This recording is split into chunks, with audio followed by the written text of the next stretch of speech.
Kain po ulit tayo. Gumawa nga po pala ako ng ensiladang talong. Ayan, nilagyan ko lang siya ng kamatis, sibuyas. At syempre, inihaw ko muna yung ensiladang talong. Ay, yung talong pala. Tapos, laswa again. Yung alam nyo ba guys, hinaluan lang to ng hipon na maliliit naman. Yung nakaraan, malalaking hipon naman. Ngayon, hipon na maliliit. Oh, ang liit, di ba? Tipid talaga. Friendly budget lang tayo guys. Lagyan din siya ng kalabasa. Kalabasa, tsaka petchay, tsaka sitaw. Latoy. Latoy ba? Yan. Tapos may ito tangkal. Yan. Ito tangkal. Pakiramdam ko guys, para kung bibitayin sa dami ng ulam na nakakain sa akin. Guys, kain tayo. Kaya lang sobrang anghang naman itong ginawa ko.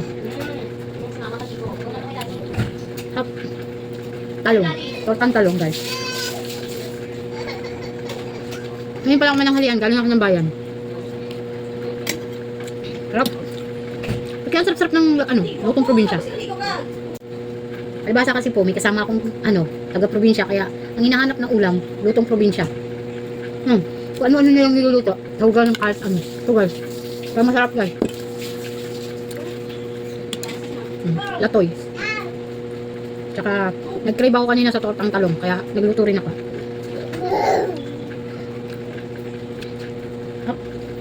Kaso yung iba, ayaw nila. Kasi hindi daw partner. Pantal guys. Medyo late na nga lang. Sarap, grabe.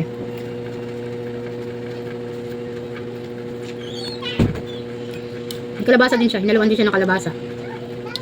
May isa pa nga klase na naluto ang taga-probinsya. Yun yung langka na may baboy. Ay, isa rin yun. Napakasarap din yun guys.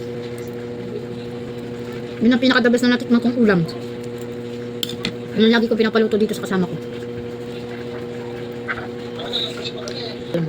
Masarap din siya guys. Kaya lang naparami ata ilagay ko ng sili.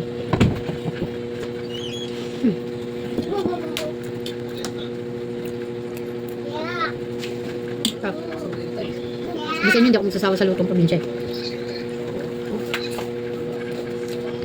Laking probinsya to, kaya alam na alam ko yung mga luto nila. Hindi ko pagpapalitan sa luto ng mga lutong Tagalog.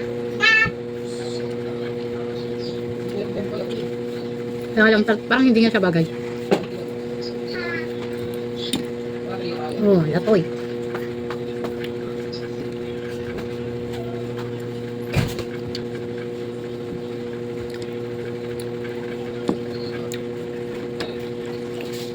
Sa probinsya kasi, ito na yung pinakamasarap nilang luto. Yung mga ganito, yung laswa. Laswa ba? Ano? Laswa.